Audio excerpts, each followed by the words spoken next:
anak-anak, kembali kita belajar matematika. Pada pertemuan kali ini Bapak akan kembali memberikan materi tentang bangun ruang sisi lengkung. Nah, sebelum Bapak menyampaikan materi, mari kita awali pertemuan ini dengan mengucapkan pengasung karo pengayu bahagia dengan mengucapkan pengajian lima. Om Swastiastu. Mudah-mudahan pada pagi hari ini anak-anak semuanya masih semangat belajar di rumah dan semua sehat-sehat sehingga bisa mengikuti kegiatan pembelajaran ini dengan baik. Nah, pada pertemuan kali ini kita akan membahas tentang bangun ruang sisi lengkung, yaitu bangun ruang sisi lengkung yang disingkat dengan BRSL, bangun ruang sisi lengkung. Nah, mungkin anak-anak sudah pernah belajar di kelas 8, yaitu bangun ruang sisi datar. Jadi bangun ruang sisi datar itu ada yang namanya prisma, ada limas, ada balok, ada kubus, dan sebagainya. Nah, sekarang kita akan lanjutkan dengan bangun ruang sisi lengkung. Jadi apa bedanya bangun ruang sisi datar dan bangun ruang sisi lengkung? Nah, kalau bangun ruang sisi datar, di dalamnya ada ruangan, tetapi sisinya berbentuk bidang datar. Nah, kemudian kalau bangun ruang sisi lengkung, bangunnya tetap di dalamnya ada ruangan, kemudian sisinya berbentuk bidang datar dan bidang lengkung. Nah, masing-masing bangun ruang sisi lengkung itu mempunyai definisi supaya kita bisa dengan mendefinisikannya kita akan bisa melihat dalam kehidupan sehari-hari. Nah, misalnya tabung. Tabung adalah bangun ruang sisi lengkung yang dibatasi oleh dua bidang sejajar identik atau kongruen yang berbentuk lingkaran. Kemudian dan bidang lengkungnya yang dikelilingi oleh berbentuk persegi panjang yang membentuk bidang lengkung. Kalau kita bicarakan itu nggak pernah lihat barangnya, mungkin anak-anak itu akan bingung. Nah, sekarang Bapak berikan contoh. Nah, inilah tabung. Jadi anak-anak bisa lihat, oh, kalau kita bicarakan apa itu tabung, jadi tabung ini tiada lain adalah bangun ruang sisi lengkung. Ini sisi lengkungnya yang disebut nanti istilahnya adalah selimut tabung. Kemudian dibatasi oleh dua lingkaran yang identik dan sejajar. Nah, jadi lingkaran yang di atasnya itu disebut tutup tabung, sedangkan lingkaran yang di bawahnya ini disebut dengan alas tabung. Sedangkan bidang lengkung yang menyelimuti bagian ininya ini, tingginya ini, itu disebut dengan selimut tabung. Sehingga kalau kita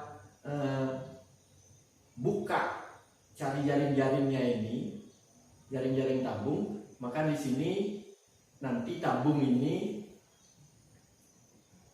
memiliki tutup berbentuk lingkaran, memiliki alas berbentuk lingkaran, dan memiliki selimut berbentuk persegi panjang. Nah, bagaimana kalau tabung ini kita buka? Contoh. Ini contoh. Nah, ini kakak kelasmu dulu sudah membuat alat peraga. Kalau kita belajar di sekolah secara langsung, mungkin Bapak suruh juga kalian tuh membuat seperti ini. Nah, ini tabung. Nah, kalau tabung itu kita potong sebelah sisinya, maka kalau kita buka, maka dia itu akan berbentuk persegi panjang. Di atasnya berbentuk lingkaran, di bawahnya berbentuk lingkaran, ada dua lingkaran yang identik. Kemudian yang di sininya berbentuk persegi panjang. Nah, ini. Persegi panjang yang dibentuk ini tidak sembarangan, tentu ada ukuran-ukurannya. Nah, kalau kita lihat di sini, persegi persegi panjangnya seperti ini. Nah, panjang daripada persegi panjang itu tiada lain adalah sama dengan keliling lingkaran. Mbak lihat, begitu kita buka keliling lingkaran jadilah panjang. Nah, kalau lingkaran sekarang, kalau lingkaran yang jari-jarinya R, maka kelilingnya yaitu 2πr, itu rumus keliling lingkaran. Tolong diingat di pelajaran kelas 8. Jadi keliling lingkaran rumusnya 2πr, sehingga panjang dari sini sampai ke sini itu sama dengan keliling lingkaran. Pak perhatikan. Nah, keliling lingkaran 2πr, dan tingginya ini lebar daripada persegi panjang yang dibuat dari selimut tabung itu sama dengan T, lebarnya itu T sebesar tinggi tabung. Jadi kalau ini dibuka seperti tadi, berbentuklah 2 lingkaran dan 1 persegi panjang. Bagaimanakah sekarang kita hitung luas daripada sisi tabung? Coba perhatikan. Kalau di atasnya berupa lingkaran yang identik dengan yang di bawahnya, ini namanya tutup dan ini namanya alas. Tutup dan alasnya identik, berarti luasnya adalah πr kuadrat, karena jari-jari lingkaran dengan jari-jari R, maka luasnya πr kuadrat. Tutupnya berbentuk lingkaran, luasnya πr kuadrat. Alasnya juga berbentuk lingkaran, luasnya juga πr kuadrat. Sedangkan selimutnya ini berbentuk persegi panjang dengan panjang 2πr. Kenapa 2πr? Karena tadi Bapak jelaskan panjangnya sepanjang keliling lingkaran, sehingga nanti luasnya panjang kali lebar. Panjangnya 2πr kali T, maka namanya 2πrt. Sehingga luas sisi seluruhnya, nah, tambahkanlah luas tutup ditambah luas selimut ditambah luas alas. Jadi kalau kita lihat, luas tutup ditambah luas alas dan 2 namanya πr kuadrat. πr kuadrat itu ada 2, sehingga ditulis 2πr kuadrat. Ditambah luas selimut 2πrt, maka disederhanakan menjadi luas sama dengan 2πr kurung r tambah t. Jadi ini luasnya ini berbentuk distributif kiri. Jadi yang sama 2πr yang sama ditaruh, kemudian di sini karena r kuadrat sisa r, di sini karena sudah diambil 2πr-nya masih sisa t. Sehingga kalau kita kalikan 2πr kali r 2πr kuadrat, 2πr kali t 2πrt. Ya, nah itu. Jadi inilah rumus dari luas sisi tabung. Khusus untuk ini disebut selimut. Nah, kalau ditanya berapakah luas selimut tabung, berarti yang ditanya adalah ini, seperti berbentuk persegi panjang. Nah, itulah luas sisinya. Nah, karena kita belajar bangun ruang sisi lengkung, ciri-ciri bangun ruang sisi lengkung itu adalah di dalamnya ada ruangan. Sehingga di dalam kita belajar bangun ruang sisi lengkung itu kita akan pelajari 2 sisinya. Kita pelajari dengan seperti tadi 2 sisi. Di dalamnya kita pelajari, yang di dalamnya itulah disebut isi atau volume. Nah, bagaimanakah kita menghitung volume tabung? Nah, ini kita langsung saja Bapak jelaskan sisinya bagaimana caranya kita hitung, kemudian volumenya bagaimana kita hitung. Gitu ya. Nah, sekarang Bapak akan lanjutkan bagaimana menghitung volume. Mohon diperhatikan. Kalau di kelas 8 kita sudah menghitung volume bangun ruang. Jadi semua volume itu hitung-hitungannya adalah luas alas kali tinggi. Semua luas alas kali tinggi. Nah, dari perhitungan luas alas kali tinggi ini maka dikembangkan tergantung alasnya berbentuk apa. Kalau alasnya berbentuk segitiga, luas segitiga kali tinggi. Nah, jadi itu yang harus kalian pahami dulu. Semua volume berawal dari luas alas kali tinggi. Ya. Nah, sekarang kita lihat tabung. Tabung boleh juga dikatakan adalah prisma tegak yang alasnya lingkaran. Nah, kalau kita bisa belajar mengingat kembali tentang prisma. Prisma itu ada prisma segitiga, ada prisma segi 4, segi 5 dan seterusnya. Banyak sekali prisma. Ada prisma tegak, ada prisma terpancung, prisma miring. Nah, itu banyak sekali. Nah, sekarang tabung itu adalah prisma tegak yang alasnya lingkaran.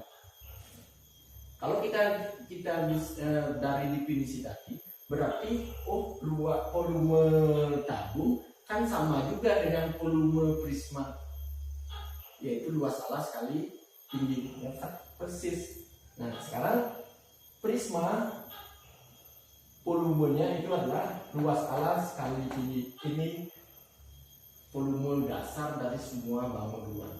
Nah, sekarang kita lihat tabung.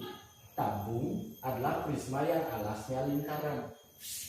Sehingga kalau kita turunkan dari luas alas kali tinggi, berarti volumenya adalah luas alas kali tinggi tetap. Tetapi karena alasnya berbentuk lingkaran dengan jari-jari R, maka volumenya adalah luas lingkaran kali tinggi. Nah, kemudian kalau jari-jari lingkarannya R, bagaimana luasnya? Volumenya adalah pi R kuadrat. Jadi luas lingkarannya pi R kuadrat kali T. Maka ditulislah volume tabung adalah pi R kuadrat T. Didapat dari pi R kuadrat itu adalah luas lingkaran, T-nya itu adalah tinggi tabung. Jadi sebuah tabung dengan jari-jari R dengan tinggi T, maka volumenya adalah pi R kuadrat T. Nah, itulah yang Bapak bisa sampaikan, bagaimana cara menghitung luas sisi tabung, bagaimana caranya menghitung volume tabung. Dalam kehidupan sehari-hari itu banyak sekali bangun-bangun ruang yang berbentuk tabung. Ada botol, ada kaleng-kaleng minuman, ember, ada banyak sekali pipa. Dan termasuk ini adalah contoh tabung. Nah, mudah-mudahan apa yang Bapak sampaikan kalian pahami, dan nanti banyak sekali nanti kita akan membahas tentang soal-soal yang berhubungan dengan tabung. Nah, setelah nanti tabung, baru nanti Bapak akan jelaskan tentang kerucut. Baik anak-anak, Bapak akan berikan kalian bagaimana cara menghitung luas sisi tabung. Coba perhatikan tabung tersebut itu ada jari-jarinya diketahui 3 cm dengan tingginya 7 cm. Nah, sekarang kita masukkan ke dalam rumus 2πr kali R tambah T. Sehingga ganti R-nya dengan 3, T-nya ganti dengan 7, sehingga begitu dikalikan maka hasilnya adalah 60π. Jadi luas permukaan tabung tersebut adalah 60π cm persegi. Jadi bisa diganti pi-nya dengan 3,14 atau diganti dengan 22/7 juga boleh. Contoh soal berikutnya, di samping menghitung luas, juga bisa kita menghitung jari-jari atau tinggi tabung. Nah, contohnya misalnya seperti ini. Diketahui tabung dengan tinggi 8 cm dengan luas sisi 528 cm persegi dan pi 22/7. Hitunglah jari-jarinya. Nah, tinggal masukkan aja seperti rumus L sama dengan 2πr kurung R tambah T. Ganti L-nya dengan 528, pi-nya diganti dengan 22/7, R-nya dibiarkan, sehingga T-nya diganti dengan 8, sehingga didapatlah 84 sama dengan R kali R tambah 8. Jadi kedua ruas dikalikan 7/44, sehingga didapat jari-jarinya itu adalah 6. Bagaimana cara mencari jari-jari 6? itu lihat tabelnya di kanan, bahwasanya 84 itu tiada lain adalah 6 kali 14. Jadi kalau R-nya diganti dengan 6, berarti 6 kali 6 tambah 8 jadi 84. Nah, di samping dengan cara tabel seperti di kanan tersebut, juga bisa kalian itu faktorkan seperti cara menyelesaikan persamaan kuadrat yang pernah kita pelajari. Nah, sekarang bagaimana menghitung volume tabung? Nah, diketahui tabung dengan jari-jari R 2 meter dan tingginya adalah T 6 meter. Maka tinggal masukkan dalam rumus P volume sama dengan PR kuadrat T. R-nya diganti dengan 2, T-nya diganti dengan 6, maka kalau dikalikan menjadilah 24 pi. Jadi volumenya adalah 24 pi meter kubik.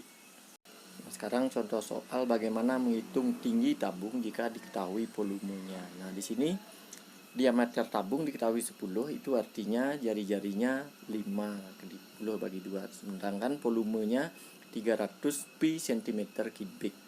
Nah, kita masukkan ke dalam rumus P sama dengan PR kuadrat T. Jadi ganti P-nya dengan 300 pi, R-nya diganti dengan 5, maka didapatlah 300 pi sama dengan 25 pi kali T, sehingga tinggi tabung itu tiada lain adalah 12 cm.